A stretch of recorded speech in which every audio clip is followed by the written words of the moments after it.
ये देश, जिस समय इस भारत देश में कोई भी धर्म नहीं था, उस समय यह देश विश्व गुरु कहलाता था। धर्म गुरु क्यों कहलाता था? अपनी भक्ति के बलबूते पे, अध्यात्म के बलबूते पे, भाईचारे के बलबूते पे, इंसानियत के बलबूते पे, अपनी संस्कृति के बलबूते पे।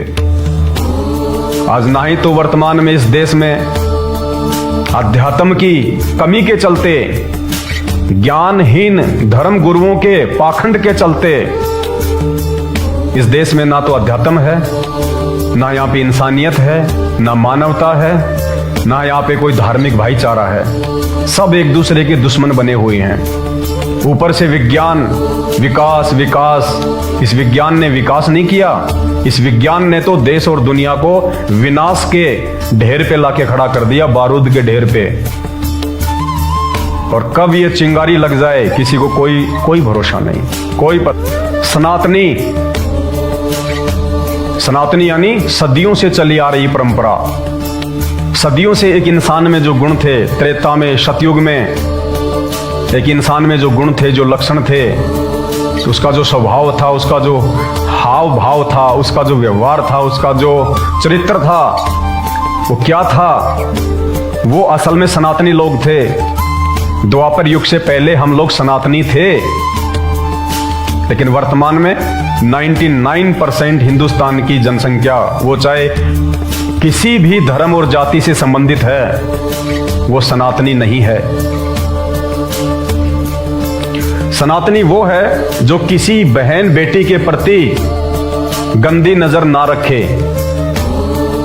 सनातनी सतयुग, त्रेता और द्वापर में 1% व्यक्तियों को छोड़कर 99% व्यक्ति जो थे, जो इंसान थे, वो दूसरे की मां बहन को अपनी खुद की मां बहन की नजरों से देखा करते थे। मन में उनके प्रति कोई कुविचार, कोई गंदे विचार लाना तो दूर, गंदी नजर से उनकी तरफ देखा भी नहीं करते थे। क्या है आज हिंदुस्तान के 99% लोगों के अंदर ये गुण? अगर नहीं है तो आप हिंदू नहीं हैं, आप सनातनी नहीं हैं, झूठे सनातनी हैं, झूठे हिंदू हैं। अगर सबसे पहला ये गुण आपके अंदर है, अगर आपकी संतान में है, तो वो हिंदू है, वो सनातनी है। सनातनी वो है जो किसी बहन बेटी के प्रति गंदी नीयत ना रखे, पर स्त्रिया को, पर स्त्री को अपनी मां बहन की दृष्टि से देखे, जति जीवन जिए। अगर कोई शादीशुदा है तो वो अपना जति जीवन जिए। जति, जैसे लक्ष्मण जी को जति कहा गया है क्योंकि वो केवल अपनी एक स्त्री तक ही सीमित रहे। दूसरी स्त्री के प्रति उन्होंने कभी सौपन में भी विचार नहीं किया। अगर ये गुण आपके अंदर है सबसे पहला, तो आप हिंदू हैं और भारत देश को हिंदू राष्ट्र बनाने की आपकी मांग जायज है। अगर नहीं है तो आप हिंदू नहीं हैं। आपके द्वारा मांग की जा रही नाजायज है। आपके सूखे ढोल पीटने से कोई असर नहीं पड़ेगा। नंबर 2, सनातनी वो है जो शराब पीना तो दूर, उसे हाथ भी ना लगाए। बताइए कैसे आप इस देश को हिंदू राष्ट्र बनाएंगे? एक हिंदू की पहचान, एक सनातनी की पहचान, वो कभी शराब नहीं पीता। श्री रामचंद्र जी, श्री कृष्ण जी, आप कहते हैं ना, उन्होंने कभी शराब नहीं पी, उन्होंने कभी मांस नहीं खाया। आप क्या कर रहे हैं? और फिर आप अपने आप को उनका वंशज कहते हैं। फिर आप इस देश में राम राज्य लाना चाहते हैं, देश को हिंदू राष्ट्र बनाना चाहते हैं। तो एक असली हिंदू वो है, एक असली सनातनी वो है जो शराब पीना तो दूर, शराब को छूता भी नहीं है। और हमारे शास्त्र इस बात का ठोक के प्रमाण देते हैं कि शराब इंसान के लिए कितनी हानिकारक है। साइंस की दृष्टि तो हम सब जानते हैं, लीवर, यकृत, फेफड़े, गुर्दे शरीर को नुकसान देती है, सब जानते हैं। बीमारियों को न्योता देती है। शारीरिक नुकसान तो है ही हैं शराब पीने के। आध्यात्मिक नुकसान क्या है, ये संत रामपाल जी ने बताया, ये भगवान ने आके बताया, जिन्होंने इंसान को बनाया है, जिन्होंने इस बॉडी को रचा है। उन्होंने आके बताया कि शराब पीवे कड़वा पानी और 70 जन्म कुत्ते के जानी। जो व्यक्ति एक प्याला शराब का पीता है वो 70 जन्म लगातार मरने के बाद में कुत्ते के भोगता है। ये क्यों बनी है 84 लाख योनियां? अरे भगवान को इंसान पे दया क्यों आ गई? गधे, कुत्ते, सुअर ये कितनी परेशानियां झेलते हैं बेचारे। आप तो गर्मी में एसी लगा लोगे, सर्दी में हीटर लगा लोगे, बीमार हो गए डॉक्टर के पास चले जाओगे, भूख लगी तो खाना खा लोगे, होटल में चले जाओगे, अच्छे अच्छे जूते और कपड़े पहन लोगे, गाड़ियों में घूमोगे, एरोप्लेन में घूमोगे। तो फिर भगवान ने इनके साथ में भेदभाव क्यों किया? क्या भगवान भी भेदभाव करता है? और जो भेदभाव करता है अपनी आत्माओं के साथ में, कि उन्होंने 2% तो इंसान बना दिए, 98% उन्होंने जानवर बना दिए, तो फिर वो भगवान कहां हुआ? भगवान तो पक्ष और विपक्ष से दूर निष्पक्ष होता है। भगवान तो न्याय करता है, अन्याय नहीं करता। तो बाकी जो योनियां हैं, गधे, कुत्ते, सुअर, जितने भी जंगली जानवर हैं, पशु हैं, पक्षी हैं, ये इनके अंदर भी तो आत्मा है। ये क्यों परेशानियां उठा रहे हैं? ये क्यों इतने कष्ट उठा रहे हैं? ये भी पहले आप और हमारी तरह इंसान थे। इनको भी भगवान ने प्रसन्न होके एक मानव शरीर दिया था भक्ति के लिए, शास्त्र अनुकूल भक्ति के लिए। गीता जी के अनुसार सर्वप्रथम गुरु बनाकर भक्ति करने के लिए, और गुरु भी कोई नकली नहीं। गीता जी के अनुसार तत्वदर्शी संत, जो सभी शास्त्रों का ज्ञाता हो। लेकिन उस समय हम लोग जब इस प्रकार से किसी ने वीडियो बनाए होंगे, किसी ने समझाया होगा, तो हमने उनकी बातों पे ध्यान नहीं दिया कि बकवाद करता है, ये क्या जाने, ये कल का लड़का। और हमने उनकी बातों पे विचार नहीं किया, उल्टी साधना करते रहे। और मरने के बाद जो परमात्मा का विधान है, गरुड़ पुराण नहीं पढ़ा आपने अभी। सबसे बड़ी कमजोरी यही तो है कि हम अपने शास्त्रों को नहीं पढ़ते। शास्त्र पढ़ने का अधिकार तो केवल हमने एक जाति विशेष को दे दिया, ब्राह्मण वर्ग को, धर्म गुरुओं को दे दिया कि बस तुम पढ़ाओ हमें। सबसे बड़ी कमजोरी कि आप अपने धर्म ग्रंथों से अपरिचित हैं, इसलिए आप धोखा खा रहे हैं। मरने के बाद में गधे, कुत्ते, सुअर बनते हैं, 84 लाख योनियों में जाते हैं। तो ये जितने भी ये पशु पक्षी हैं, ये कीट पतंग, मक्खी, मच्छर, जंगली जानवर, पशु, ये कोई और नहीं है। ये वही है जो पहले इंसान थे, जिनको भगवान ने भक्ति के लिए शरीर दिया था, लेकिन गफलत में रहे, किसी की बातों पे ध्यान नहीं दिया, और मरने के बाद में परमात्मा के विधान अनुसार लख 84 भोग रहे हैं। तो शराब का एक प्याला जो व्यक्ति पीता है, जो एक गिलास पीता है शराब का, परमात्मा कहते हैं, सूक्ष्म वेद में लिखा हुआ है, कबीर सागर में उस कबीर परमात्मा ने आके बताया, उस व्यक्ति के 70 जन्म लगातार कुत्ते के होते हैं। शराब पीवे कड़वा पानी, 70 जन्म कुत्ते के जानी। जबकि यहां तो सरकार ने दारू के ठेके खोल रखे हैं। आप किसके भरोसे भारत को हिंदू राष्ट्र बनाने जा रहे हैं? अध्यात्म के बलबूते पे, या भारत सरकार के बलबूते पे, या इन ज्ञानहीन शास्त्र विरुद्ध साधना बताकर हमारे पूर्वजों को भूत बनाने वाले ज्ञानहीन धर्म गुरुओं के बलबूते पर? क्या है आपके अंदर ये गुण? क्या है आप एक असली हिंदू?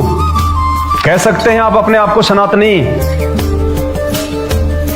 99% व्यक्ति आज इस नशे से अछूते नहीं है, तो कहां से हिंदू हो गए? कहां से सनातनी हो गए? अरे छोड़ दो सतयुग, द्वापर और त्रेता की बातें। आज से 100 साल पहले चले जाओ, हमारे जो पूर्वज थे तीसरी पीढ़ी में, वो शराब को छूते भी नहीं थे, नफरत करते थे। और गांव में यदि कोई व्यक्ति शराब पीता था तो कोई एक आध व्यक्ति, अगर 1000 लोगों की बस्ती है उसमें बड़ी मुश्किल से 100 साल पहले एक ऐसा निकम्मा व्यक्ति होता था जो शराब पीता था, जो नशा करता था। और उस शराबी व्यक्ति से हर कोई नफरत किया करता था। अगर वो सामने से भी आ रहा होता था तो उसको अपवित्र मान के हम साइड से निकला करते थे। इतनी नफरत थी हमारे पूर्वजों को। वो थे सनातनी, वो थे असली धार्मिक, वो थे हिंदू, जो शराब और शराबी व्यक्ति से इतनी नफरत करते थे। और आज अगर रिश्तेदार आ जाए, अगर उसको शराब नहीं पिलाई तो उसकी कोई इज्जत ही नहीं है। और ठेका ले रहे हैं हम भारत देश को हिंदू राष्ट्र बनाने का। क्या है आपके अंदर ये 2 नंबर गुण? शराब ना पीने वाला, कोई भी नशा ना करने वाला। अगर नहीं है तो हिंदू राष्ट्र की मांग करना नाजायज है, और नाजायज मांग कभी भी पूरी नहीं होती है। नंबर 3, सनातनी वो है जो कभी जीव हिंसा ना करे। मांस को छूना व खाना हिंदुत्व के खिलाफ है। एक असली सनातनी, एक असली हिंदू, एक असली इंसान वो है जो कभी जीव हिंसा नहीं करता। मांस खाना तो दूर, मांस को छूता भी नहीं, उसको कहते हैं एक असली सनातनी। अपने पूर्वजों का इतिहास उठा के देख लो। आप हिंदू राष्ट्र बनाओगे देश को, उससे पहले हिंदू बनो। हिंदू, ये हिंदू की डेफिनेशन आज संत रामपाल जी भगवान ने आके बताई है, उस परमेश्वर ने आके बताई है कि हिंदू कौन है, मुसलमान कौन है। ये सभी पे लागू है नियम। ये जितने भी नियम आपको जो बताए जाएंगे, जो पॉइंट, अगर एक मुसलमान के अंदर नहीं है तो वो मुसलमान नहीं है, उसका धर्म मुसलमान नहीं है। अगर एक जैनी के अंदर नहीं है ये गुण तो वो जैनी नहीं है, उसका धर्म जैन नहीं है, वो इंसान नहीं है, इंसान के रूप में शैतान है। जो इन सभी अवगुणों से युक्त है। तो एक असली सनातनी, एक असली हिंदू, एक असली इंसान वो है जो कभी जीव हिंसा नहीं करता। बताइए, यहां तो सरकार ने बूचड़ खाने खुलवा रखे हैं, और हिंदुस्तान में जितने भी बूचड़ खाने हैं, अगर आप लिस्ट निकाल के देखोगे कि उनके मालिक कौन है, हिंदू। अगर 1000 बूचड़ खाने हिंदुस्तान में हैं तो 900 व्यक्ति जो उनके मालिक हैं वो आपको हिंदू मिलेंगे। कौन सा हिंदू राष्ट्र बनाने की बात कर रहे हैं भाई साहब? क्या सपना देख रहे हैं आप? ये परमेश्वर का विधान है जो शास्त्रों में है। इस विधान को लागू किए बिना आप इस देश को ना तो विश्व गुरु बना सकते, ना आप इस देश को आप सनातनी संस्कृति की तरफ वापस लेके जा सकते, और ना आप इस देश को हिंदू राष्ट्र बना सकते। तो यहां तो सरकारों ने बूचड़ खाने खुलवा रखे हैं, कत्ल खाने खुलवा रखे हैं। जगह जगह आपको मीट की दुकानें मिलेंगी, पशु काटे जाते हैं, रोडों पे पक्षी काटे जाते हैं, और खाने वाले कौन? हम हिंदू, मुसलमान, जैनी, बौद्ध, जो अपने आप को सबसे ज्यादा पाक और पवित्र बताते हैं।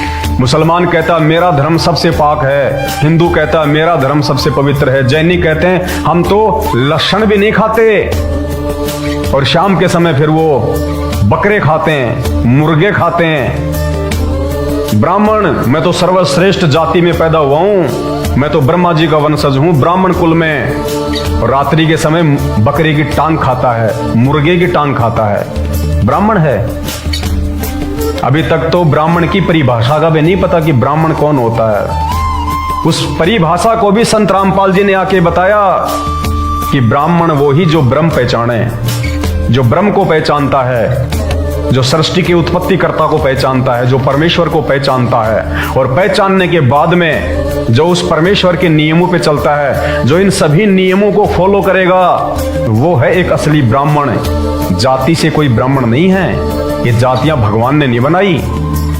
अगर भगवान ने जाति बनाई है तो बता दीजिए, त्रेता युग में श्री रामचंद्र जी की क्या जाति थी? क्या जाति थी श्री रामचंद्र जी की? जाट थे, यादव थे, ब्राह्मण थे, ठाकुर थे, राजपूत थे, क्या थे? क्योंकि त्रेता युग में जाति थी ही नहीं। ये जातियां तो द्वापर युग के लास्ट में शुरू हुई हैं, श्री कृष्ण जी के समय में। उससे पहले कोई जाति थी ही नहीं। तो मांस खाने वाले भारत को हिंदू राष्ट्र बनाएंगे? कभी नहीं बन सकता। और आप लोग मांस क्यों नहीं खाओगे भाई? पता आप लोगों ने मांस खाना क्यों शुरू किया है? क्योंकि हमारे भगवानों ने आदेश दे रखा है। जिनको आप भगवान मानते हैं ना, श्री विष्णु जी को, और श्री विष्णु जी के अवतार श्री रामचंद्र जी, श्री कृष्ण जी, तीनों एक ही हैं। तो विष्णु भगवान ने मांस खाने का आदेश विष्णु पुराण में दे रखा है। अब आप कहेंगे ये क्या बात बोल रहे हो आप? भगवान विष्णु और मांस खाने का आदेश दे रहे हैं? जी हां, मैं बार बार अपने वीडियो में कहता हूं, अगर आप हिंदू धर्म से हैं या मुसलमान धर्म से हैं, जैन धर्म से हैं या फिर बौद्ध धर्म से हैं या फिर सिख और ईसाई धर्म से हैं, जब तक आप अपने धर्म के शास्त्रों से परिचित नहीं होगे, तब तक आप किसी भी भगवान की स्थिति को नहीं जान सकते, किसी भी भगवान के चरित्र को नहीं जान सकते। आप अध्यात्म से सैकड़ों कोस दूर रहोगे। और इसी प्रकार ये नकली संत महंत ढोलक पेटी लेके गली गली गांव गांव में तालियां पीटने वाले ये आपका जीवन बर्बाद करवाते रहेंगे। खुद का तो कर ही रहे हैं। विष्णु पुराण 18 पुराणों में से एक है विष्णु पुराण। वेद व्यास जी के पिताजी थे पाराशर ऋषि जी, जिन्होंने विष्णु पुराण की रचना की।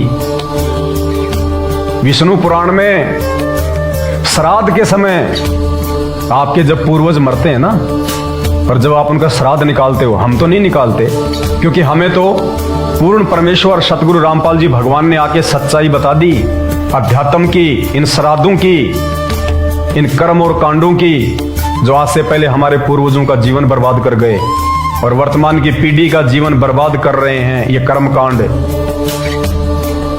ये ज्ञानहीन नकली धर्मगुरु। तो संत रामपाल जी ने आके सच्चाई बताई। इन्होंने आज ये पुराण दिखाए हैं जनसाधारण को, आम व्यक्ति को। और जब तक आप भी इन शास्त्रों को अपनी आंखों से नहीं देखोगे, इनमें लिखी हुई सच्चाई से परिचित नहीं होगे, आप भी ऐसे धोखा खाते रहोगे, भटकते रहोगे।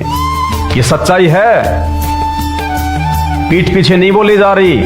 संत रामपाल जी तो 1994 से इंटरनेशनल टीवी चैनलों पे, साधना टीवी चैनल और श्रद्धा टीवी चैनल, आस्था टीवी चैनल पे दिखा रहे हैं 1994 से। और ये सभी जो हिंदू धर्म के ठेकेदार हैं या जो ये मुसलमान धर्म के ठेकेदार हैं, क्योंकि संत रामपाल जी ने सभी धर्मों को बराबर लिया है। भगवान की नजरों में कोई छोटा बड़ा नहीं होता। पाखंड सभी धर्मों में है, चरम सीमा पे है। मुसलमान धर्म के पैगंबर हजरत मोहम्मद ने कभी मांस नहीं खाया। हजरत मोहम्मद जी कभी भी नमाज पढ़ने के लिए किसी भी मस्जिद में नहीं गए। और आज मुसलमान धर्म में जो पाखंड फैला हुआ है, कोई सीमा नहीं है। आने वाले समय में कुरान शरीफ पे भी वीडियो बना के आपको दिखाए जाएंगे। मुसलमान भाइयों की भी आंखें खोली जाएंगी, क्योंकि मुसलमान धर्म में भी चंद जो धर्मगुरु हैं, क्योंकि आम जनता ज्यादा होती है, धर्मगुरु थोड़े होते हैं। वो काजी, मुल्ला, पीर, वो पैगंबर, जिनको खुद कुरान शरीफ की जानकारी नहीं है और पूरे मुसलमान समाज को भ्रमित किए बैठे हैं। वो सच्चाई भी संत रामपाल जी ने अपने सत्संगों में दिखाई है, बताई है, कुरान शरीफ को खोल खोल के। तो आने वाले समय में आपको कुरान शरीफ पे भी वीडियो बना के सच्चाई बताई जाएगी, मुसलमान भाइयों को भी। और भाई, जागना हो तो जाग लेना। ये धर्म भगवान ने नहीं बनाए, ये जातियां भगवान ने नहीं बनाई। भगवान ने तो माँ के पेट से सबको जेर में लपेट के भेजा है। बाहर आके ना धो के कोई पंडित बन गया, कोई बनिया बन गया, कोई यादव बन गया, कोई जाट बन गया, कोई ठाकर बन गया। भगवान ने तो सबको माँ के पेट से शूद्र पैदा किया, शूद्र। सब के सब जेर में लिपट के, गंदगी में लिपट के बाहर आए हैं। बाहर ना धो के सब अपने आप को पाक पवित्र समझने लग गए। सनातनी वो है जो तंबाकू का प्रयोग अर्थात नशा ना करे। कितने लोग हैं हिंदुस्तान में जो नशा नहीं करते, और कितने लोग हैं जो नशा करते हैं। बीड़ी, गुटखा, तंबाकू, पान, जर्दा, तानसेन, पता नहीं कितने प्रकार के ब्रांड हैं, गणेश, मिराज, दिलबाग, पता नहीं क्या क्या है। ये सब नशा है। और जो नशा करता है वो हिंदू नहीं है, वो इंसान की श्रेणी में भी नहीं है। सनातनी तो बहुत दूर की बात है। हमारा जो मानव शरीर है ना, इसमें बैकबोन में, रीढ़ की हड्डी में पीछे अंदर की तरफ में कमल बने हुए हैं, कमल चक्र, जिनमें पांचों देवताओं का वास है। ब्रह्मा सावित्री जी का, श्री गणेश जी का, लक्ष्मी और भगवान विष्णु जी का, जगदम्बा का, शंकर पार्वती का, इन पांचों देवताओं का निवास इस शरीर में है। सब जानते हैं, आपके धर्मगुरु, पूछ लेना उनसे, झूठ नहीं बोलेंगे वो। उनको पता है कि मानव शरीर में 5 कमल चक्र हैं। वैसे तो 9 होते हैं, लेकिन मानव शरीर में केवल जो है वो 5 हैं। और इन 5 चक्रों में 5 देवताओं का निवास है। हम नशा कर रहे हैं, हम देवताओं को दुखी कर रहे हैं, हम उनको जो है वो परेशान कर रहे हैं। वो गंदी वस्तु खाके, वो नशा अंदर ले जाके। अरे आपके घर पे कोई रिश्तेदार आ जाए, आपका जीजा या फूफा, बढ़िया, तो आप उसको खाना खिलाओ, और रात्रि को आप उसको एक मकान में सुला दो, बढ़िया सा लगा के बिस्तर, और वहीं पे आप लोग अंगीठी से लगा दो और धुआं उठा दो, और रोएगा आपको। तो हमारे शरीर में 5 देवताओं का वास है, क्योंकि मानव शरीर है। इसके लिए तो देवता भी रोते हैं, क्योंकि भगवान की भक्ति और मुक्ति केवल मानव शरीर में होती है, देव शरीर में नहीं होती है। मुक्ति केवल मानव योनि से है, देव योनि से नहीं है। वो देवता भी वहां जाने के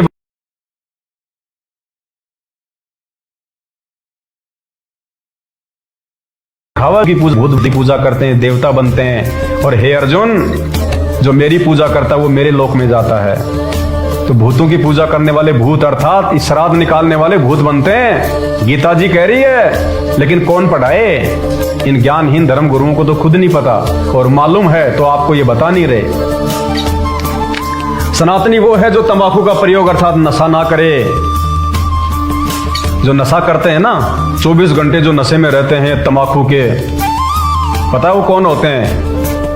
उस कबीर परमात्मा ने 650 साल पहले आके अपनी अमृतवाणी में, कबीर सागर में क्या लिखा है?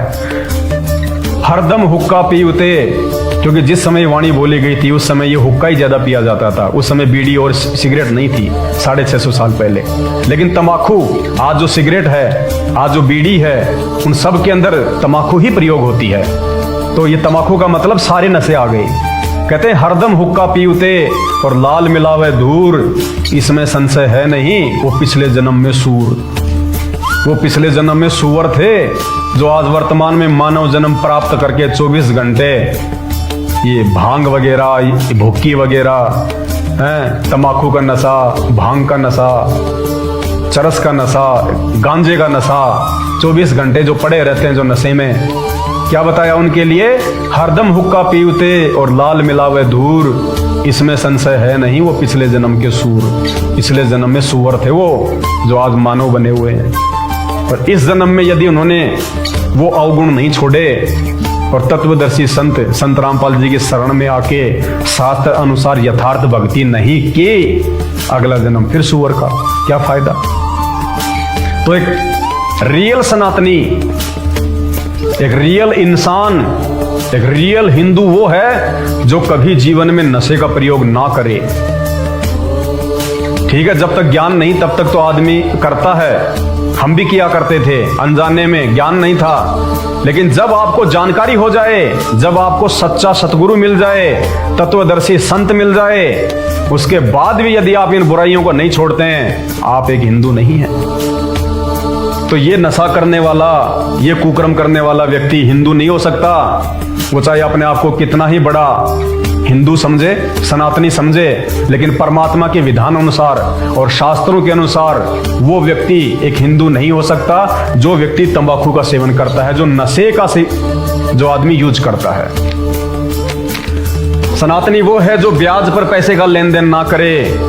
मुसलमान धर्म में ब्याज को हराम माना जाता है, हराम, क्योंकि उनको ज्ञान है।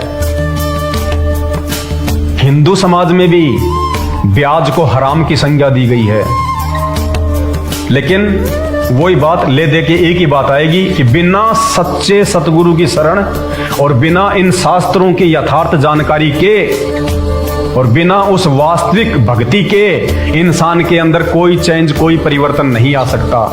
वो कभी भी नेक नीति का जीवन नहीं जी सकता। कभी न कभी कोई न कोई गलती वो जरूर करेगा। उसके ऊपर परमात्मा का आशीर्वाद नहीं होता है। तो एक सच्चा हिंदू, एक सच्चा सनातनी वो है जो कभी ब्याज पे पैसे ना दे, क्योंकि ब्याज पे यदि आदमी पैसे लेता है कोई, तो वो आदमी ब्याज पे पैसे लेता है जो मजबूर होता है। उधार पैसे वो लेगा जिसके पास पैसों की कमी है, जिसको सख्त जरूरत है।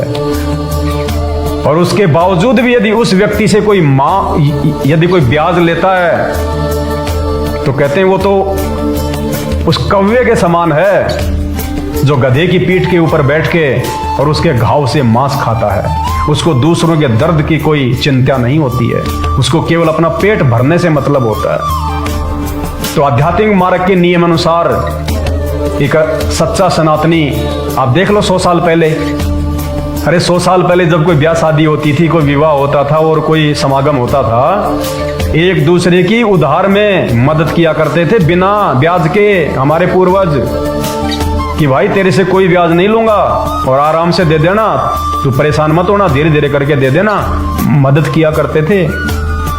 ब्याज पे पैसा नहीं दिया करते थे 99%। एक आधा कोई निकम्मा तो हर युग में होता है। सतयुग में भी मिल जाएगा निकम्मा एक आधा, त्रेता में भी थे, रावण जैसे, कंस जैसे, फिर जो है द्वापर में हो गए। लेकिन आज तो घर घर में रावण बैठे हैं, घर घर में कंस बैठे हैं। वो गाना नहीं सुनते आप, कलयुग बैठा मार कुंडली, मैं जाऊं तो कहां जाऊं, अब हर घर में रावण बैठा, इतने राम कहां से लाऊं। तो इतने राम लाने की आवश्यकता नहीं है वर्तमान में, क्योंकि रावण का विस्तार अर्थात अधर्म का विस्तार इतना हो चुका है, श्री रामचंद्र जी के बस की बात नहीं है। अब तो राम के बजाय धरती पे सीधा श्री रामपाल जी को आना पड़ा है। ये हैं राम के राम, कहते हैं राम राम सब जगत बखाने। त्रेता युग में जन्मे दशरथ पुत्र राम को तो सब जानते हैं, राम राम राम राम। कहते हैं राम राम सब जगत जाने, पर आदि राम कोई बिरला जाने। आदि राम जो त्रेता युग से पहले सतयुग में भी था। अरे रामचंद्र जी का जन्म तो त्रेता युग में हुआ है, सतयुग में भी तो इंसान थे, वो तो जानते नहीं थे राम कौन है। ना तो उस समय रामचंद्र जी का जन्म था, ना उनके पिताजी का जन्म था, ना उनके दादाजी का जन्म था। तो सतयुग के प्राणी तो जानते नहीं थे कि श्री रामचंद्र जी कौन है। तो श्री रामचंद्र जी पूर्ण परमात्मा नहीं है, पूर्ण राम नहीं है।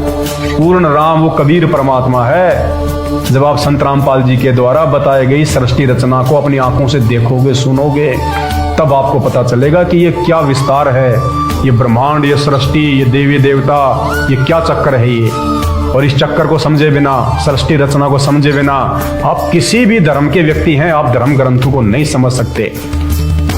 और कहां समझे ये नकली संत महात्मा जो दिन रात इनका पाठ करते हैं। ये खुद ही उनके विपरीत आचरण करते हैं, खुद ही उनके विपरीत आचरण करते हैं। गीता जी श्राद्ध कर्म को मना कर रही है और ये श्राद्ध निकलवा रहे हैं।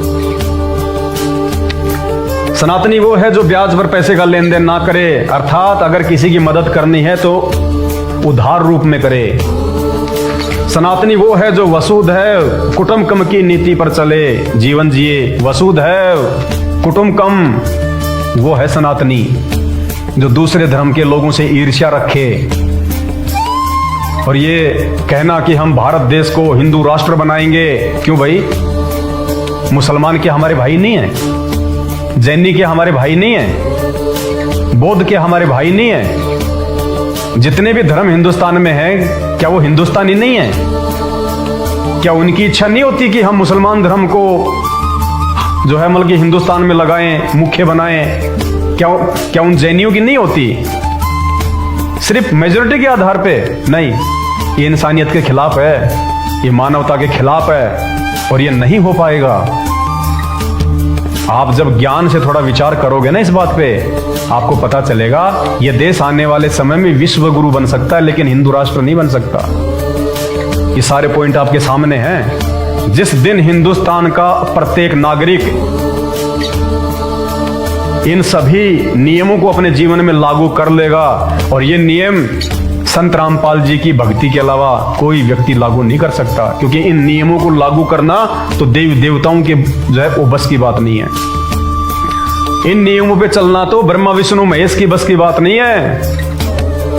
इन नियमों पे तो केवल पूर्ण परमात्मा के आशीर्वाद से चला जा सकता है, उनकी रहम से चला जा सकता है। और वो रहम, वो आशीर्वाद आज संत रामपाल जी के रूप में वो पूर्ण परमात्मा कबीर साहब धरती पे प्रकट हैं, जिनके लाखों शिष्य आज इन नियमों पे चल रहे हैं। प्रत्येक नियम पे वो हैं असली सनातनी, वो हैं असली हिंदू, और उन्हीं के बलबुत्ते पे आने वाले समय में संत रामपाल जी इस देश को विश्व गुरु बनाएंगे, धर्म गुरु बनाएंगे।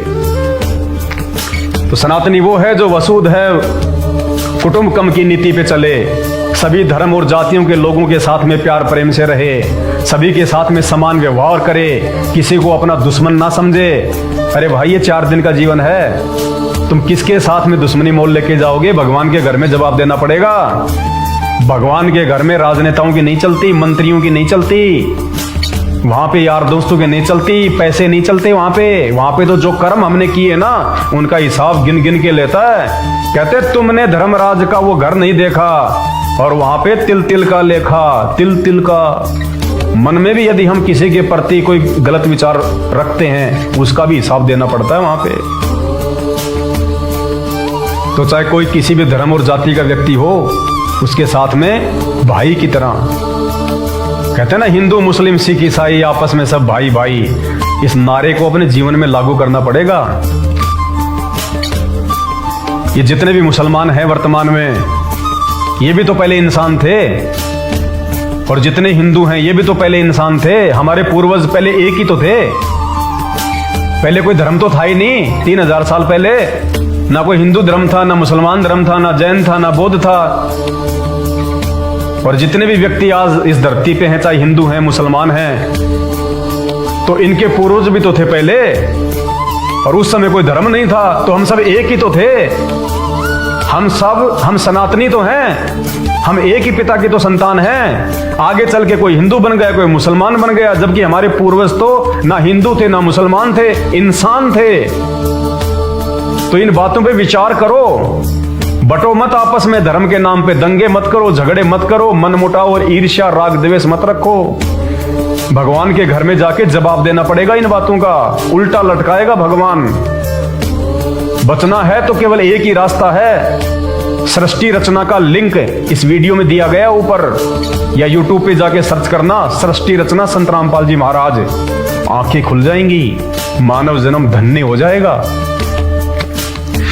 सनातनी वो है जो गीता व वेदों के अनुसार एक भगवान की पहचान करके गुरु धारण करके भक्ति करे। गीता जी अध्याय नंबर 15 श्लोक नंबर 1 से 4, गीता जी अध्याय नंबर 4 श्लोक नंबर 34।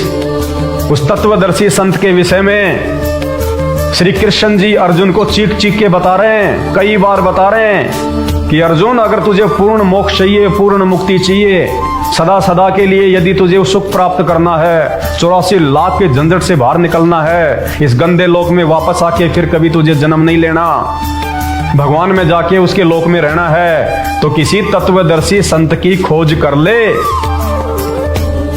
और फिर ये भी कहा है कि उस तत्वदर्शी संत की प्राप्ति अति दुर्लभ है।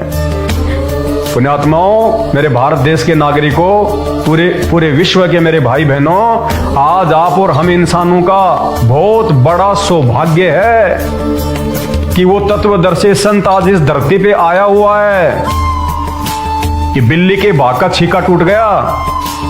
ये सौभाग्य असंख्य युगों के बाद मिलता है, कल्पना नहीं की जा सकती।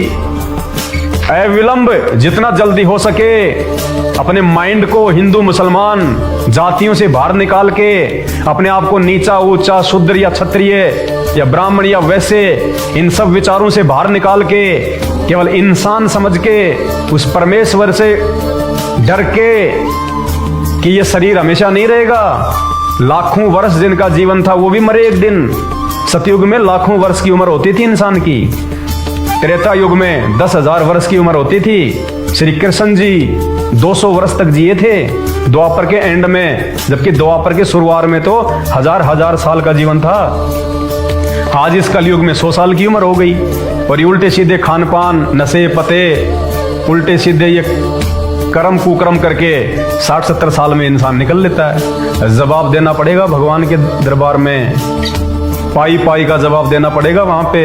अगर बचना है इन सभी चीजों से बाहर निकल के अपने आप को एक इंसान मानते हुए और निष्पक्ष होके, ये मत देखो कि आपके गुरुजी कौन हैं, आप कौन से जो है वो धर्म से हैं, आप कौन सी आप जाति से हैं, आप कितने पढ़े लिखे हैं, मत देखिए इन चीजों का। भगवान के दरबार में इन चीजों का कोई महत्व नहीं है। भगवान का तो जो विधान है वो विधान है। शराब पीवे कड़वा पानी 70 जन्म कुत्ते के जानी। आप चाहे अमेरिका से डिग्री लेके आए, अगर शराब पी है तो कुत्ते बनोगे, इसमें कोई दो राय नहीं है। भगवान के वहां पे नहीं चलता ये डिग्रियां। तो बचो, बच सकते हो। आज भगवान धरती पे खुद प्रकट है। जैसे विष्णु रूप में राम और श्री कृष्ण जी प्रकट थे ना, आज वो पूर्ण परमात्मा वो कबीर साहब संत रामपाल जी के रूप में धरती पे प्रकट है, तत्वदर्शी संत के रूप में। गीता जी जिसके विषय में चीख चीख के कह रही है कि अर्जुन तेरा सौभाग्य अगर तुझे वो तत्वदर्शी संत मिल जाए। तो वो तत्वदर्शी संत अर्जुन को नहीं मिला, श्री कृष्ण जी को भी नहीं मिला। वो तत्वदर्शी संत आज कलयुग में आप और हमारे को मिला है, क्योंकि ये जो ये कलयुग होता है ना, ये समय ये भक्ति युग होता है। क्योंकि इस कलयुग में इंसान दुखी होता है, क्योंकि आज से पहले उसके जो पुण्य होते हैं ना, वो पुण्य वो सतयुग में वो खर्च कर चुका होता है, द्वापर में जन्म लेके वो खर्च कर चुका होता है, राजा महाराजा बनके सेठ बनके। कमाई धीरे धीरे उसकी भक्ति की जो है वो नष्ट होती रहती है। और फिर ये चौथा युग, ये कलयुग। अब जो भक्ति कमाई थी हमारी किसी जन्म में की हुई मानव शरीर में, वो तो हमने 3 युगों में राजा महाराजा बनके हमने उसका सत्यानाश कर दिया। अब बैटरी हो गई हमारी डिस्चार्ज। अब क्या बचे? पाप कर्म। पुण्य तो खत्म, पाप कर्म बच गए। अब इस कलयुग में पाप कर्म से दुख तकलीफ संकट परेशानियां। अरे सतयुग में हॉस्पिटल नहीं थे, द्वापर में हॉस्पिटल नहीं थे, त्रेता में हॉस्पिटल नहीं थे, जगह जगह डॉक्टर नहीं हुए थे, ऑपरेशन नहीं हुआ करते थे, क्योंकि कोई बीमारी नहीं होता था। 1-2% को छोड़ के जो भक्ति नहीं करते थे वो बीमार होते थे 1-2%, बाकी सब भक्ति करते थे, अच्छा जीवन जीते थे, सबके साथ प्यार प्रेम से रहते थे। कोई हिंदू मुसलमान का झगड़ा नहीं था, कोई जातियों का जो है कोई लेन देन नहीं था, मदद करते थे एक दूसरे की। उस समय के जो पंडित लोग हुआ करते थे, जो ब्राह्मण हुआ करते थे, जो धर्मगुरु हुआ करते थे, वो लोगों का उल्टा मार्गदर्शन नहीं करते थे। वो अपने आप को दोषी समझते थे, शास्त्रों में जो लिखा है उसके विपरीत बता के वो डरते थे भगवान से। और आज पैसों के लिए कुछ भी करवा लो इन नकली धर्मगुरुओं से। किसी भी राजनेता की रैली में जाके वहां पे उसका समर्थन कर देंगे, राजनेताओं के लिए वोट मांगते फिरतेंगे। ये धर्मगुरु नहीं है, ये विनाश गुरु है, विनाश गुरु। तो आज मौका है, धरती पे परमात्मा प्रकट है, बाद में रोओगे पछताओगे, वहां फिर कुछ नहीं। कहते हैं आछे दिन पाछे गए और सतगुरु से किया ना हेत, फिर पछताए क्या हो जब चिड़िया चुग गई खेत। रोओगे फिर वहां पे। सनातनी वो है जो गीता व वेदों के अनुसार एक भगवान की पहचान करके गुरु धारण करके भक्ति करे। तो आज एक पूर्ण परमात्मा की पहचान सदगुरु रामपाल जी भगवान ने करवाई है स्वयं आके। ये स्वयं ही परमात्मा है, लेकिन अपने आप को छुपाते हुए, और वेदों में जिस परमात्मा का नाम है, जिक्र है, साकार है, आप और हमारे जैसा है भगवान। इन्होंने तो कह दिया नकलियों ने तो भगवान निराकार है, दिखाई थोड़ी देता है। अरे दिखाई नहीं देता तो फिर तुमने कैसे जान लिया कि वो भगवान है जो दिखाई नहीं दे रहा? और दिखाई नहीं दे रहा तो फिर तुम भक्ति किसकी कर रहे हो? फिर तुम कहां जाओगे जो दिखाई नहीं दे रहा? कोई आदमी 12 साल तक 13 साल तक पढ़ाई पढ़ता है, माँ बाप का वो पैसा बर्बाद करता है, किसके लिए? MBBS बनूंगा, डॉक्टर बनूंगा, फिर कहेगी डॉक्टर कैसा है? अरे डॉक्टर को दिखाई थोड़ी देता है, डॉक्टर दिखाई नहीं देता, तो फिर क्या खाक डॉक्टर बनेगा? तो भगवान निराकार, भगवान निराकार। अरे तुम्हें भगवान दिखाई कहां से देगा जब तुम भक्ति सही नहीं कर रहे? ये हठ योग करना, ये तप करना, ये समाधि लगाना, ये गीता जी मना कर रही है। गीता जी कह रही है पाखंडी हैं वो, ये शरीर में बैठे भगवानों को भी दुखी कर रहे हैं, ये तप करके, ये हठ योग करके, ये कर्म कांड करके। और इस विधि से भगवान नहीं मिलता, दर्शन नहीं देता। तो शास्त्रों का तो ज्ञान था नहीं आज से पहले इन धर्मगुरुओं को, इन ऋषि महात्माओं को। और इन्होंने जंगलों में जाके तपस्या करी, ओम नाम का जाप करते रहे बिना गुरु के, समाधि लगाई। अब इस विधि से भगवान नहीं मिलता भाई। हर चीज की एक विधि है। बंदूक आती है ना, बंदूक, यदि आप उसको, बुलेट को, गोली को अगर आप उस बंदूक के अंदर डाल के अगर निशाना लगाओगे तो वो गोली अपना सही काम करेगी। और वो बुलेट को, वो गोली को बंदूक साइड में रख के अगर आप हाथ से पकड़ के फेंकोगे वो अपना काम नहीं करेगी। तो भगवान दर्शन भी देता है, भगवान सामने भी आके प्रकट होता है, लेकिन होगा किसके? जो शास्त्रों के अनुसार तत्वदर्शी संत को अपना सतगुरु बना के फिर उनके बताए अनुसार जो भक्ति करेगा और इन तमाम नियमों का जो पालन करेगा। अब हम भक्ति तो कर रहे हैं श्री कृष्ण जी की, ब्रह्मा विष्णु महेश की, देवी देवताओं की, नियम हमारे है ही नहीं। तीनों देवताओं की भक्ति करने वाले भी शराब पीते हैं, मांस खाते हैं, उल्टे सीधे झूठ, साथ, चोरी, जारी, रिश्वतखोरी, भ्रष्टाचारी, दिन में 100 प्रकार की झूठ बोलते हैं अपने पेट के लिए। कहां भगवान मिलेगा ऐसे कुकर्मी लोगों को? भगवान तो शुद्ध आत्मा वाले लोगों को मिलता है जिनके हृदय में कोई छल कपट नहीं होता।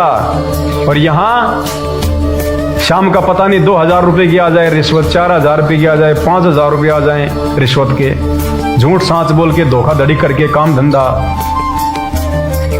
कैसे भगवान मिलेगा ऐसे लोगों को?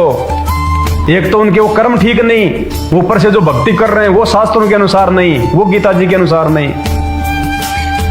अध्याय नंबर 16 श्लोक नंबर 23, अर्जुन, जो व्यक्ति शास्त्र विधि को त्याग के मनमाना आचरण करते हैं उनकी कोई गति नहीं होती है। तो भाइयों, आज वो गति करवाने के लिए और शास्त्र विधि अनुसार साधना बताने के लिए, गीता जी के अनुसार साधना बताने के लिए धरती पे संत रामपाल जी तत्वदर्शी संत की भूमिका में आए हुए हैं। तो सनातनी वो है जो अपने धर्मशास्त्रों के अनुसार,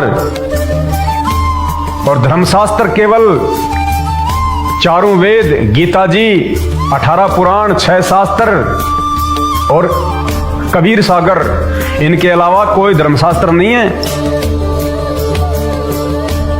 क्योंकि जिस समय ये गीता जी का ज्ञान बोला गया था उस समय कोई भी धर्म नहीं था। ये संपूर्ण मानव जाति के लिए बोला गया था, मुसलमानों के लिए भी, हिंदुओं के लिए भी, जैन, सिख, ईसाई, फारसी, बौद्ध, सबके लिए। क्योंकि 5500 साल पहले जब ये गीता जी का ज्ञान दिया गया उस समय कोई भी जो है वो धर्म नहीं था, सब इंसान थे। 4 वर्ण थे केवल, चारों वर्णों के लिए, यानी इस पृथ्वी पे संपूर्ण मानव जाति के लिए गीता जी का ज्ञान बोला गया था भक्ति और भगवान के विषय में। तो कोई मुसलमान ये कहे कि ये गीता जी हमारे काम की नहीं है, उसकी मूर्खता है, सबसे बड़ी मूर्खता उसकी।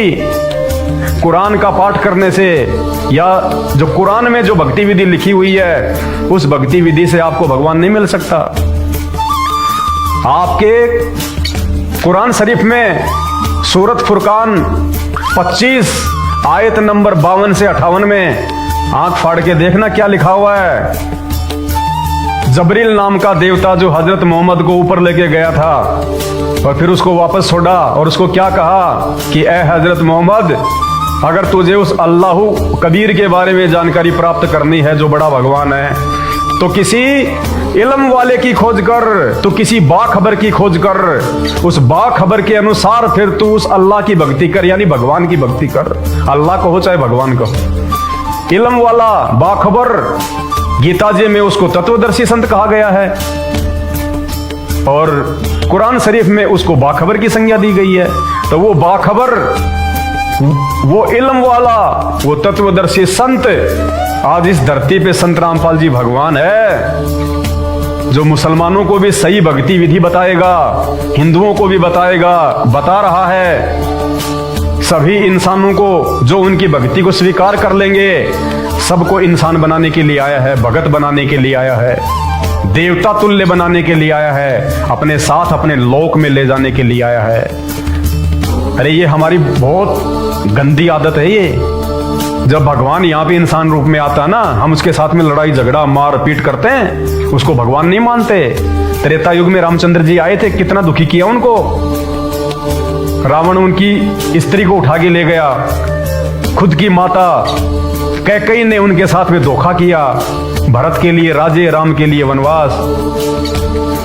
आम जनता, एक धोबी ने जो है वो ताना मार दिया, जिसकी पत्नी 4-5 दिन के लिए उससे नाराज होके अपने किसी रिश्तेदार के चली गई थी। वापस आई तब क्या बोला, मैं दशरथ पुत्र रामचंद्र नहीं हूं जिसकी पत्नी 10 साल तक रावण के पास में रही और फिर मैं उसको अपने घर में रख लूंगा।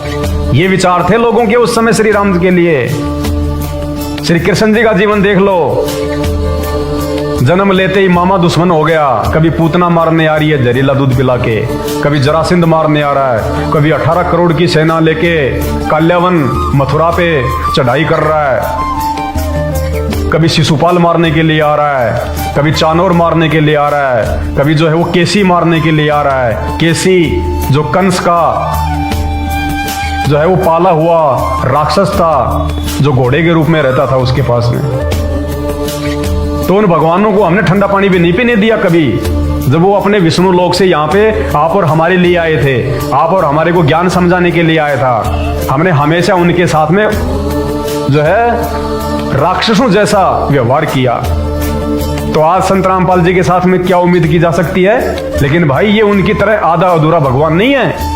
राम और श्री कृष्ण जी की तरह ये आधा अधूरा भगवान नहीं है, ये पूर्ण परमात्मा है जिसने सबकी उत्पत्ति की है।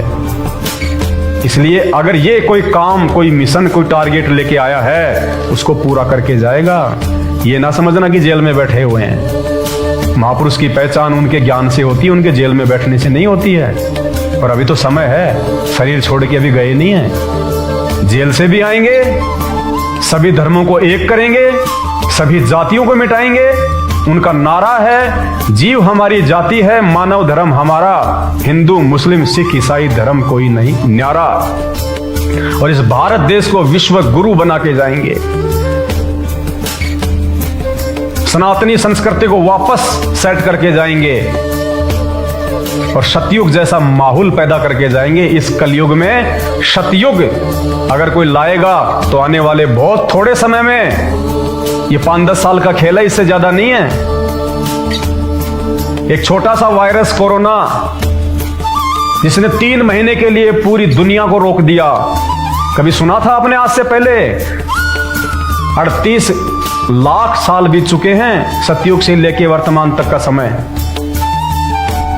आज तक पूरा विश्व कभी 1 घंटे के लिए नहीं रुका। और सन 2020 में एक अदृश्य कोरोना वायरस ने जो दिखाई भी नहीं देता, उसने 3 महीने के लिए पूरी दुनिया को घरों में कैद कर दिया।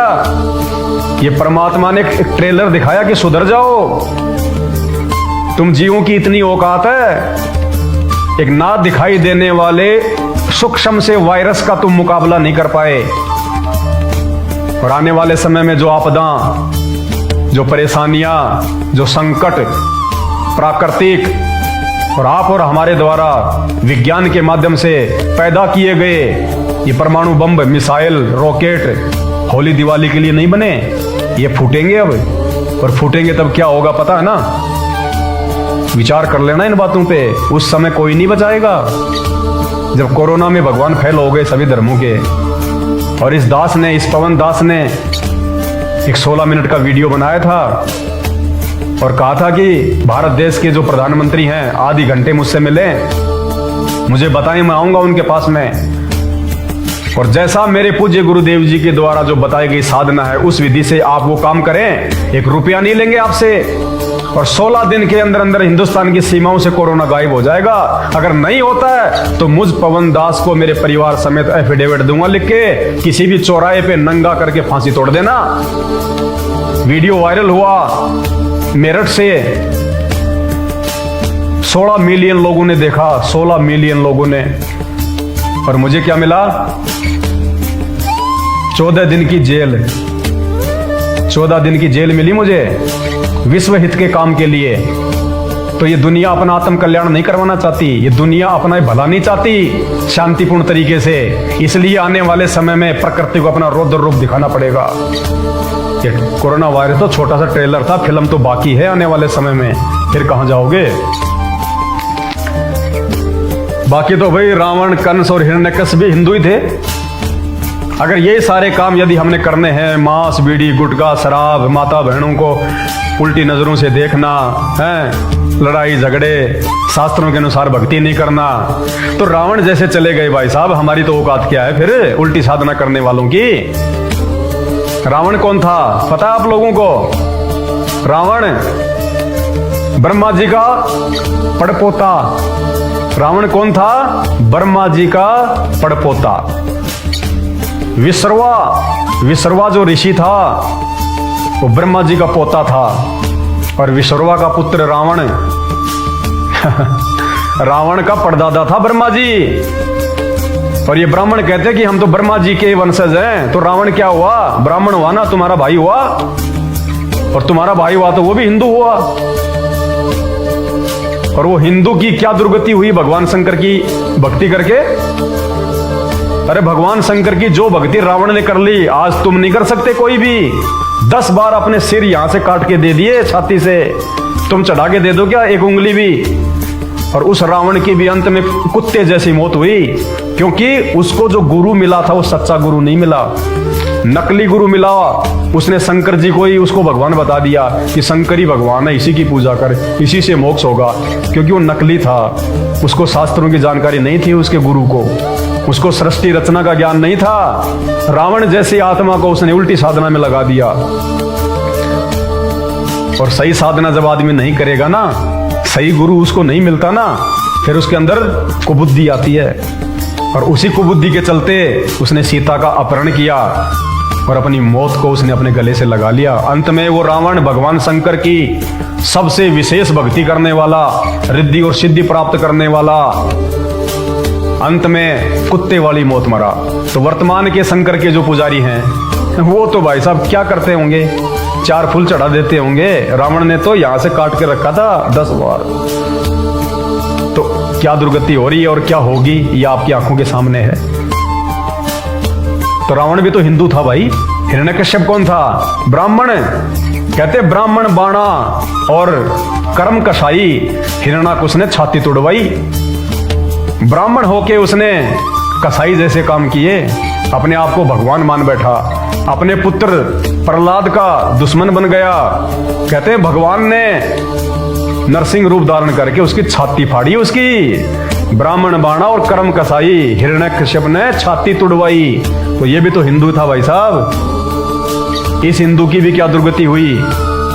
क्योंकि नाम के हिंदू थे, ऊपर जितने भी नियम है ना ये फॉलो नहीं करते थे एक भी, जिस कारण से दुर्गति हुई। इतने महान महान भगत होके भी, इतनी बड़ी बड़ी साधना और भक्ति करके भी, क्योंकि इनको तत्वदर्शी संत नहीं मिले। और बिना तत्वदर्शी संत के इंसान की दुर्गति ही होती है। कंस ये भी तो हिंदू था। अरे श्री कृष्ण जी का मामा, श्री कृष्ण जी को आप कहते हो वो यादव थे, तो मामा कौन होगा? मामा को ठाकुर थोड़ी था, मामा भी यादव होगा। कंस अग्रसेन का बेटा, मथुरा नरेश। तो श्री कृष्ण जी का मामा कंस यादव, और यादव को आजकल लोग हिंदू मानते हैं। तो ये कंस भी तो हिंदू था, लेकिन कौन सा हिंदू था? नकली हिंदू। ये नियम नहीं निभाता था, ये एक भी नियम नहीं मानता था। ये इसका जो गुरु था वो नकली था। इसको तत्वदर्शी संत नहीं मिला, संत रामपाल जी नहीं मिले, इसको कबीर परमात्मा नहीं मिले इसको, जिस कारण से कंस भी अपना जीवन बर्बाद कर गया और अंत में कुत्ते वाली मौत मरा। और वर्तमान में असली हिंदू कहलाने के अधिकारी सिर्फ संत रामपाल जी के शिष्य हैं। वर्तमान में संत रामपाल जी के भगत जो उपरोक्त सभी नियमों का सख्ती से पालन करते हैं। कभी मिलना किसी से, बैठ के उनसे वार्ता करना भक्ति और भगवान के विषय में। अगर कोई अनपढ़ भी मिल जाए ना आपको, संत रामपाल जी का भगत है और 4-5 साल से नाम ले रखा हो, उसे चर्चा करना। संस्कृत के श्लोक ऐसे उंगलियों पे बता देगा आपको। जो ये नकली धर्मगुरु उनका अर्थ नहीं समझा सकते, वो अनपढ़ आदमी उनका अर्थ भी समझा देगा अपने गुरुदेव से ज्ञान प्राप्त होके। आप अचंबा करोगे, ये 80 साल का अनपढ़ आदमी ये कैसे फटाफट संस्कृत के श्लोक बोल रहा है। और फिर आप उसकी रहनी करनी देखना, आप उसके विचार देखना, बातचीत करके देखना। श्राद्ध नहीं निकालते वो गीता जी के अनुसार साधना करते हैं, एक भगवान की पहचान करके। और तत्वदर्शी संत की शरण में आके भक्ति कर रहे हैं सारे, क्योंकि स्वयं संत रामपाल जी धरती पे तत्वदर्शी संत है। मांस नहीं खाते वो, देखते भी नहीं है, छूते भी नहीं है। चाहे धरती का राजा बना दो उनको और ये कह दो भैया बीड़ी पीने के लिए माचिस दे दे मेरे को, मैं बीड़ी पीना चाहता हूं, मुझे माचिस दे दे। अगर संत रामपाल जी का भगत होगा, वास्तव में उनके नियमों पे चल रहा होगा, आप चाहे उसको देश का प्रधानमंत्री बनाने का लालच दे देना। और देश का प्रधानमंत्री भी अगर उसको ये कह दे कि मुझे बीड़ी पीनी है, मुझे माचिस दे दे, मैं तुझे प्रधानमंत्री का ये पद दे दूंगा, वो व्यक्ति ठोकर मारेगा प्रधानमंत्री की पोस्ट को। क्योंकि नियम वो ही निभा सकता है जिसके सिर पे सच्चे गुरु का साया हो। अन्यथा आपके अंदर हिम्मत नहीं आ सकती नियम निभाने की, आप निभा ही नहीं सकते। आप सत्य के मार्ग पे आप चल ही नहीं सकते जब तक आपका गुरु सत्य नहीं होगा। जब मर्जी आप बीड़ी पीना शुरू कर दोगे, जब मर्जी यार दोस्तों के दबाव में, रिश्तेदारों के कहने पे आप जिस बीड़ी सिगरेट बियर कुछ भी कर दोगे। आप माता बहनों के चक्कर में शादीशुदा होने के बाद भी आप लोग उल्टे सीधे काम कर दोगे। क्यों? क्योंकि सिर पे तत्वदर्शी संत का आशीर्वाद नहीं है, और उसके आशीर्वाद के बिना इन बुराइयों से आदमी नहीं बच सकता। और इन बुराइयों से बचे बिना आप एक भगत तो बहुत दूर की बात है, एक सनातनी तो बहुत दूर की बात है, एक हिंदू तो बहुत दूर की बात है, आप एक सभ्य इंसान भी नहीं बन सकते। क्योंकि उपरोक्त जितने भी अवगुण बताए हैं, ये नशे, मांस, चोरी, जारी, रिश्वतखोरी, भ्रष्टाचारी, हिंसा, लड़ाई झगड़ा, शास्त्रों के विरुद्ध भक्ति, ये तो आम व्यक्ति को भी इन चीजों से दूर रहना चाहिए, भले वो भक्ति नहीं करता है। और आज से पहले 100 वर्ष पहले का जीवन देख लो आप। हमारे जो पूर्वज थे ना, वो सभी इन नियमों में रह के अपना जीवन जिया करते थे। लेकिन सिर्फ एक ही कमी रह गई उनके पास में, उनको तत्वदर्शी संत नहीं मिला, जो आज आप और हमारा सौभाग्य है धरती पे। तो भाई और बहनों, मेरी हाथ जोड़ के विनती है, मेरी आपसे कोई दुश्मनी नहीं है, ना आप मुझे जानते ना मैं आपको जानता। जो सच्चाई आपके सामने रखी है, आप ही के शास्त्रों में लिखी हुई है, इसमें कोई दो राय नहीं है, कोई झूठ नहीं है। मानना या ना मानना ये आपके अपने बुद्धि विवेक के ऊपर है। मैं दबाव नहीं दे सकता, ना मेरा दबाव किसी पे कोई चलेगा। और यदि कोई दबाव में भक्ति करेगा, वो भक्ति सफल भी नहीं होती, ज्यादा दिन वो निभा भी नहीं पाएगा, चल भी नहीं पाएगा।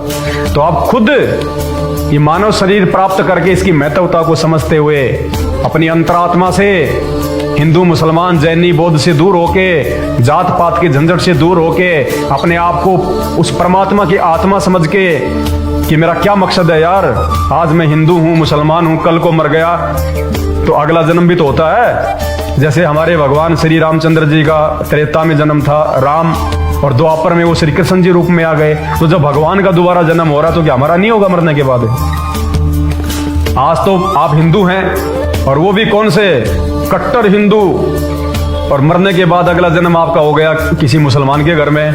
तो आपने जो कट्टरता जो पैदा की थी पहले, और अब आप मुसलमान के खानदान में चले गए, आपके द्वारा पैदा की गई वो कट्टरता आज आपकी वो दुश्मन बन जाएगी। हिंदू बन के तो कट्टरता पैदा कर गया, अगला जन्म हो गया मुसलमान के घर में, फिर लड़ाई झगड़े।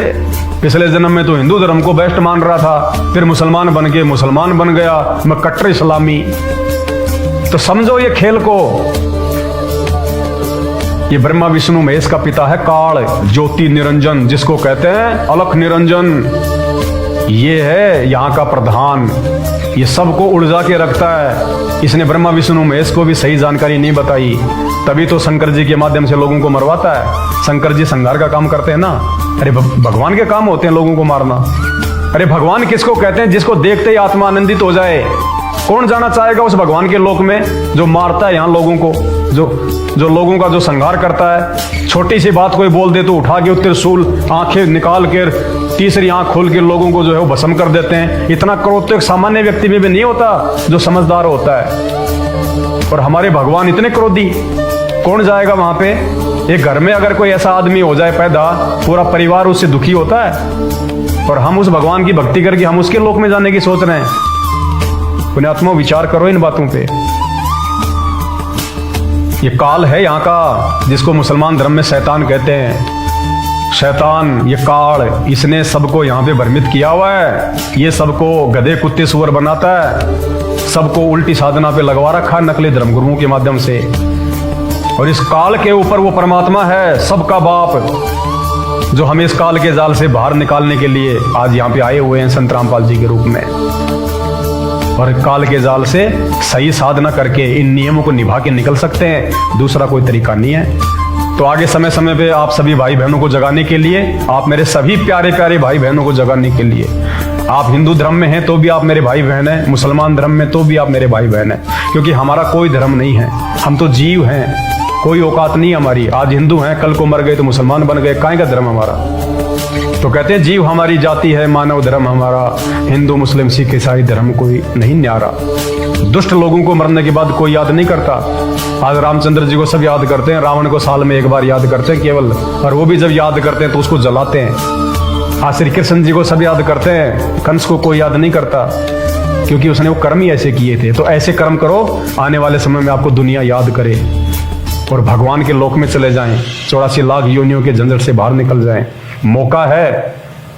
ये 2 घंटे से आपको समझाने में मेरा कोई फायदा नहीं है। मुझे यूट्यूब से कोई पैसे नहीं मिलते, मैंने चैनल को कोई मोनेटाइज नहीं करवा रखा। मैं तो अपने सतगुरुदेव भगवान की दया से अपनी रोजी रोटी, अपना सीधा साधा भोजन करता हूं मैं। ना मुझे कोई संत बनना, ना महात्मा बनना, ना मुझे कोई मंदिर खोलना, ना कोई मस्जिद लगानी, ना मुझे कोई आश्रम चलाना। मुझे तो भक्ति करके 84 लाख से बाहर निकलना है। और मुझे ज्ञान समझ में आ गया, इसलिए मेरा प्रयास है कि आप भाई बहन भी निकलो काल के जाल से, बचो। और यूट्यूब पे संत रामपाल जी का सत्संग, सृष्टि रचना संत रामपाल जी महाराज, देख लेना, वरना बाद में पछताने तक का मौका नहीं मिलेगा। जब शरीर छूटने के बाद धर्मराज के दरबार में अपना हिसाब करवाने के लिए लाइन में खड़े होंगे, फिर कोई नहीं बचाएगा। बंदी छोड़ सतगुरु रामपाल जी भगवान की जय हो।